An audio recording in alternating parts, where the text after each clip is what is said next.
Hello, everybody. I'm Jennifer Vino. I'm the schools coordinator for Red, White, and Blue Schools, and we're really happy to have you here today for a webinar reviewing the Red, White, and Blue Schools application process. This is part of our Civic Learning Week presentations, and it's really amazing to have this opportunity for teachers to showcase the amazing work that their students have been doing all year. So I would like to go over some key information on our Red, White, and Blue Schools homepage, and then dig a little deeper into the application process. So here we are on our main website. You can access at www.rwbschools.org. And you'll see as you scroll down, you have the ability to access some basic information on the program, the rubric and application, resources, recordings of different events that we've had in the past, as well as any updates about new events forthcoming. We have our frequently asked questions and past Red, White, and Blue Schools information. For today, I'd really like to draw your attention to two big areas. First, a reminder that the deadline for submitting a Red, White, and Blue Schools application is coming quickly. However, in response to some teacher feedback, we have pushed the deadline back a bit. So now everything is due Friday, April 11th. And we hope that gives schools a little more time to share with us the fantastic work that they're already doing. As you scroll down, the key information that you really need to find in order to submit is going to be right here for you in this red box. Submit your school or district application. And then we also have our handbook, which is a PDF version of all of the information that you can find on our website. You can certainly utilize it online and just click the hyperlinks within the document, or you might choose to print it and access the information without any technology. As you scroll down, you can see that we do have some information about our recognition, where schools are recognized for submitting their work to us. And our outstanding school this year is going to be receiving a $1,000 cash prize, which is certainly very exciting. We encourage everybody to subscribe to our mailing list here so that you can receive regular updates from me about Red, White, and Blue Schools, as well as other important civic events that are happening locally, and also virtual events from across the country. And so now I want to dive a little bit deeper into the actual application process. And so just an overview of the Red, White, and Blue Schools program was created in 2016 as a partnership between the Office of the Secretary of the State, the Connecticut State Department of Education, and the Connecticut Democracy Center, which is in residence at Connecticut's Old State House, and again, which is our host for all of our Civic Learning Week events. The purpose of our program is to recognize K-12 public and private schools that are going above and beyond in their delivery of civic education. By participating in Red, White, and Blue Schools, our schools are promoting being active and engaged members of their communities. Research shows that the more students are exposed to civic education throughout their academic careers, the better chances they will have at being engaged and active members of their communities throughout their lives. And we know that is so important for everybody to understand that they do matter in their local communities and they can make a difference. Support for Red, White, and Blue Schools is provided by the Scripps Family Fund for Education and the Arts, as well as Connecticut Humanities.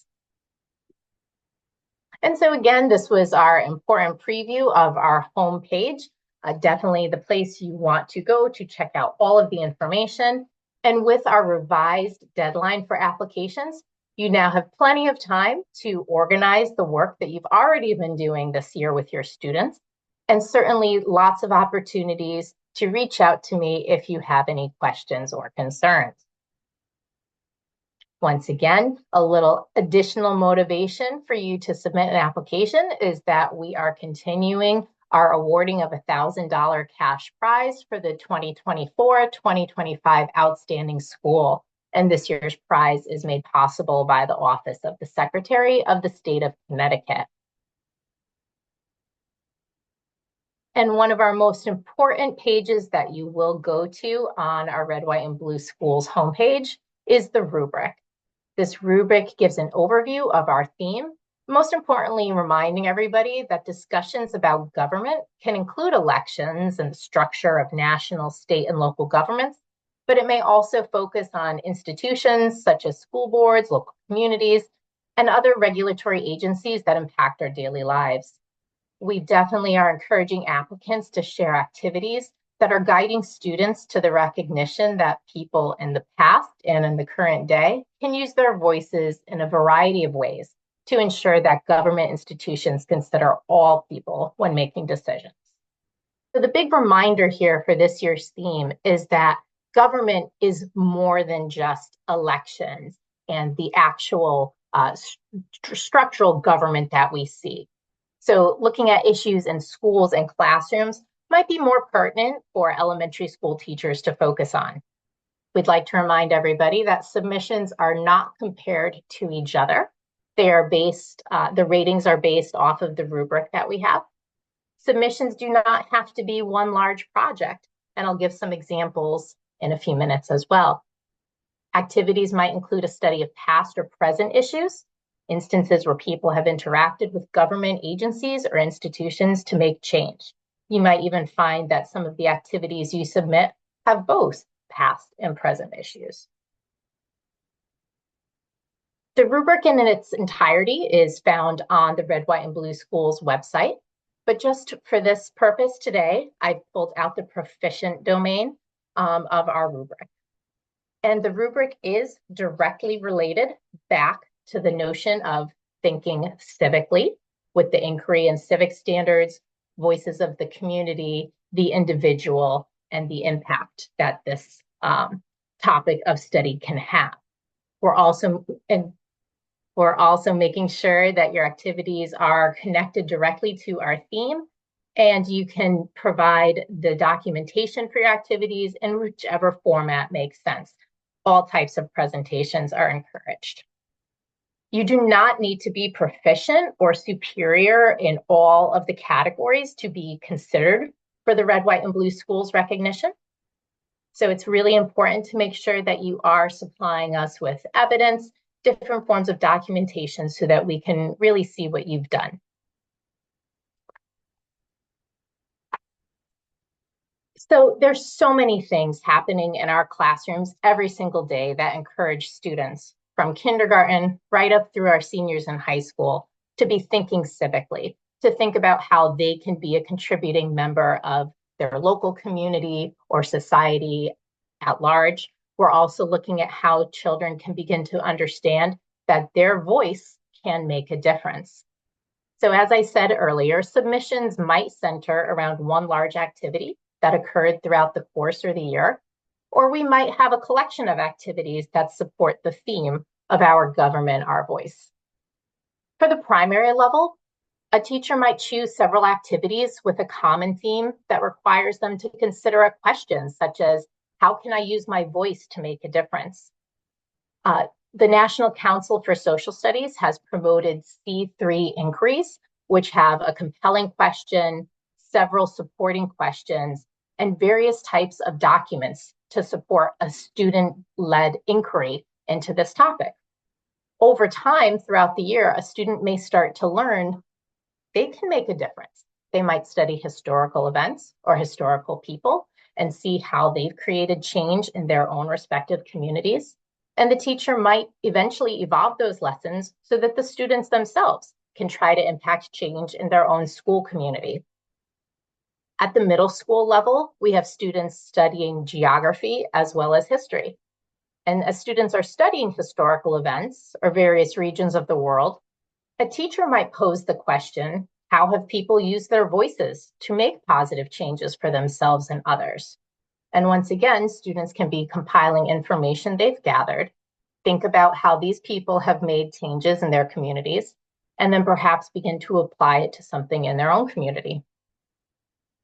Recently, I provided a webinar going through the Connecticut General Assembly website, and how teachers can follow a bill's progression with their students, and maybe even have students select a bill of their own interest, follow it along, and eventually begin to interact with politicians through the website to try to make their voices heard on how they feel about the bill.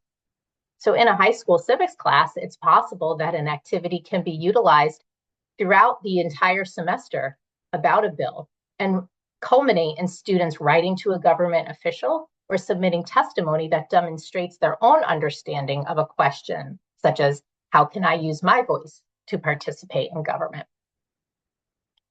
With any of these types of activities, students might be creating a portfolio. Perhaps you're using Google Suite in your schools, and so every student has their Google Classroom folder.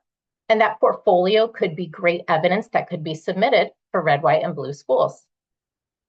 Last year, the outstanding school, Cornwall Consolidated, did several projects that made the school more accessible to all members of their community. And I'll share a little bit more about that later on. So you've been doing work all year that you feel could be applicable to the Red, White, and Blue Schools program. Now what? This is where you'll go to our homepage and go to the rubric and application site. Here, you'll notice that you can either complete a document, which you'll download, and then you can complete it yourself, and you can email it to me, or you might choose to submit it as a Google form. I'm going to draw your attention right here. And remember, we've extended the deadline, so it's now Friday, April 11th. I had done this screenshot prior to our changing of the date, so I apologize for that.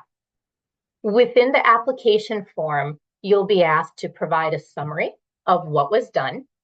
You're going to then follow up with responses to questions that are directly aligned to the rubric. And then finally, you'll support everything that you've shared with us with some evidence. The first part of the application does ask for your details, and you can be submitting as a school district. Last year, we had several recipients from smaller districts as well as a fairly large district who found ways to do some collaboration across grade levels. So we had different buildings in the district participating. You might submit as a whole school, perhaps a grade level if all 7th graders in your school are doing one activity. You might choose to do a combination of 2 or more classes, or it might just be you submitting on behalf of your own classroom activity. And you'll see the key information we're requesting of you here. And then we'd like you to provide us with a summary, just really giving us an overview of what students had to do for the submitted project or activities, and how does their work promote student understanding of the connection between government or institutions and their personal lives.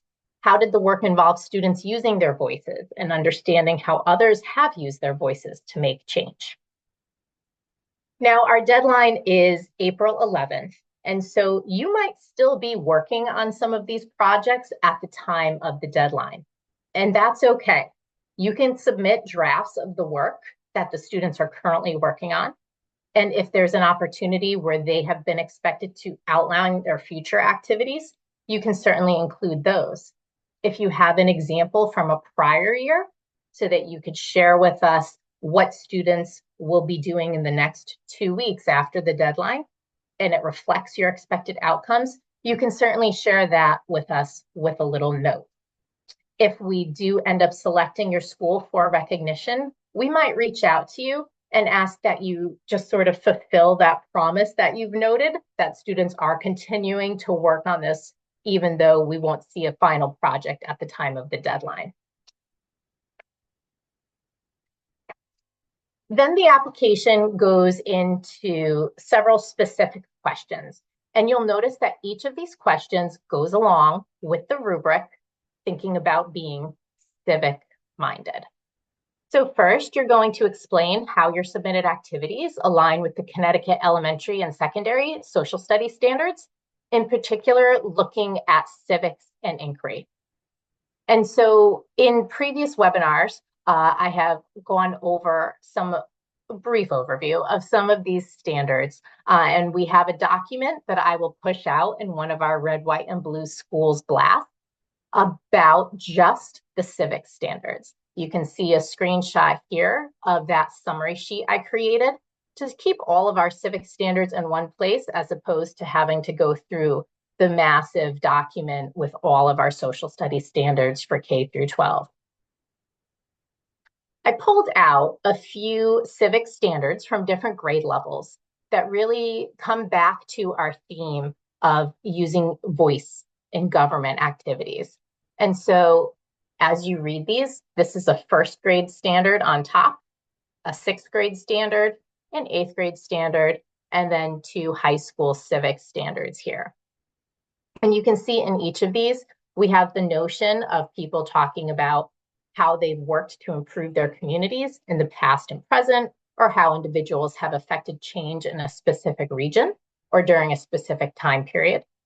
And then looking at how activism in the United States can connect to contemporary human rights issues, relating it back to the Constitution, which would be appropriate for a high school civics course. And then also for a high school level, evaluating the effectiveness of groups in trying to address a problem to make change. At the very bottom here, I pulled out just from the rubric, just the proficient category for this question. So we're looking to make sure that we see most or all activities and expectations are developmentally appropriate for the age level of the students, and that the majority of your activities are actually aligned to both civic and inquiry standards.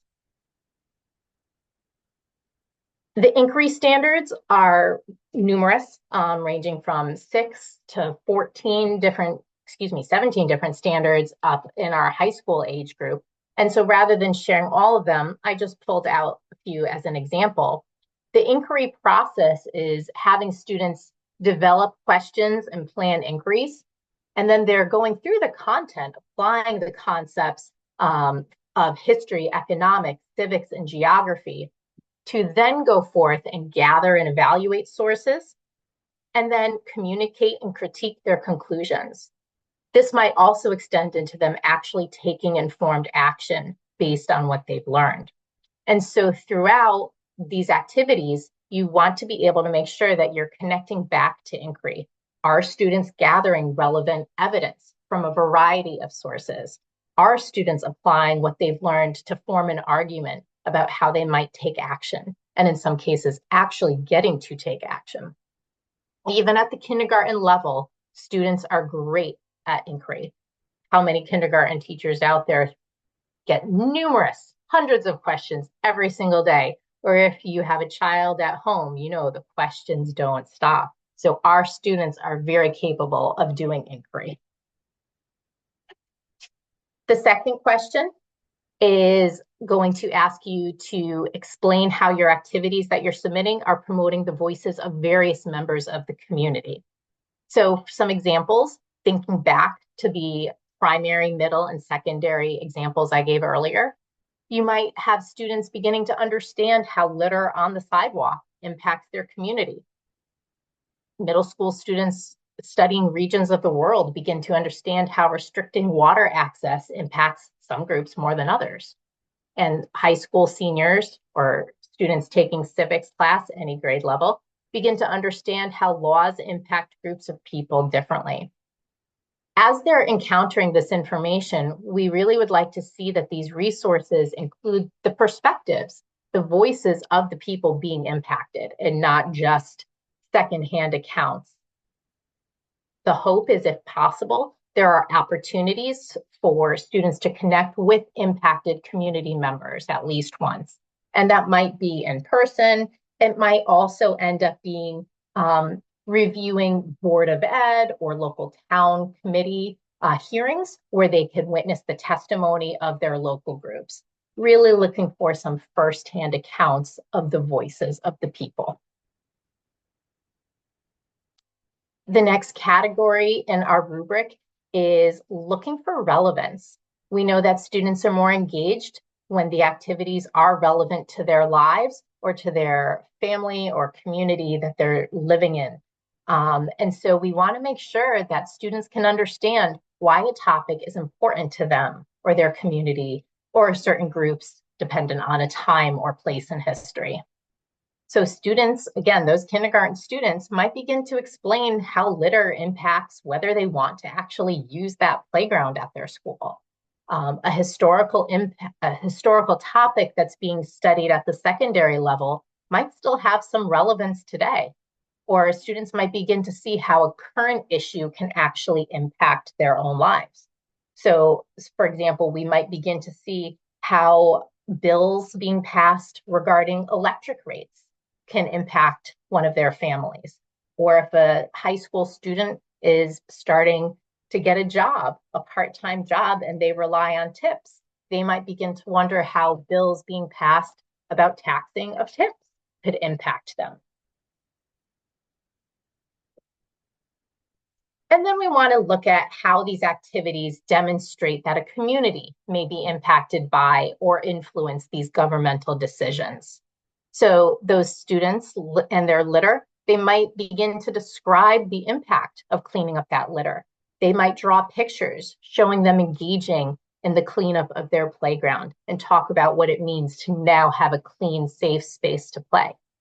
Older students might be analyzing a specific political action that they were reading about in a historical time period or in another part of the world, and how it either gave or removed rights for certain people. Those students in a high school civics class who have been engaging with the Connecticut General Assembly website might begin to reflect on the process that they're learning about as they've followed a bill and begun to engage with their local politicians.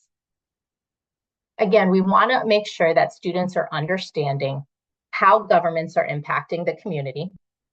And then we want students to really understand that their actions can lead to change. I've included a few images here that were submitted by last year's outstanding school, which was Cornwall Consolidated. And the students, part of their project was looking at how to make the school more accessible for people with varying degrees of abilities. And from redesigning the handicapped parking spaces to creating Braille signs throughout the school through the use of 3D printers to interacting with younger children. These are all seventh graders in the pictures here. They began engaging with second graders to teach them sign language. And so you really could see from these students and their presentations how they were able to actually feel the impact of their work on their community. Then near the end of our application, we're asking you to explain why you selected certain types of presentation formats to express the relationship to this year's theme. So why were students assigned, or why did they choose one media over another for the various tasks? Why are you choosing to submit slides versus written work or a video for this application? Those kindergarten students, again, coming back to the idea of litter on their playground or in their neighborhood near the playground, they might have chosen to create posters instead of a video public service announcement because they want that information in the hallway. So as all the students are going out of the school every day for recess, they all have reminders about why they shouldn't be littering. For that purpose, it definitely makes sense that those children or the teacher would have chosen to do a poster as opposed to a video. At that high school level, the student who is looking to share their thoughts with legislators, they might have chosen written testimony as opposed to oral testimony, simply due to scheduling conflicts of when the public hearings were being held, or travel costs and logistics in actually getting to Hartford to participate in person. And then number 6 on the application, this is your brag spot. This is where we want you to flood us with all the information that shows the amazing work that you and your students have done over the course of the year that you think really applies to our red, white, and blue schools theme.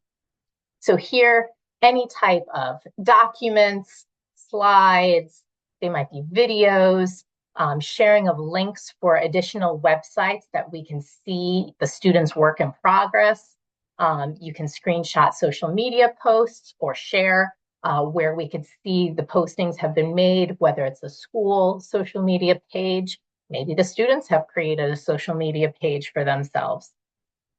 If I were doing an inquiry activity, as a teacher, I might include some images of my students doing their group work. I might take photos of the planning that they've been doing and their final responses to those compelling questions. I would remove the students' names from that information since we would like to be able to share images in our future red, white, and blue schools work. I would also be making sure that I'm following district guidelines about taking photos of students and sharing them. We definitely want to make sure if a student's family has opted them out of having their photo taken, we don't want that to come our way and we accidentally also use their photo. You can submit links for any of this work in the Google form directly where it pertains. So if you have some links for question 2 and you just want to throw them in there, that's fine. Or you can also wait until the end of question 6. Similarly, you might choose to email me the links directly, just because sometimes you might not trust the Google form and everything will get to me, and that's certainly fine as well.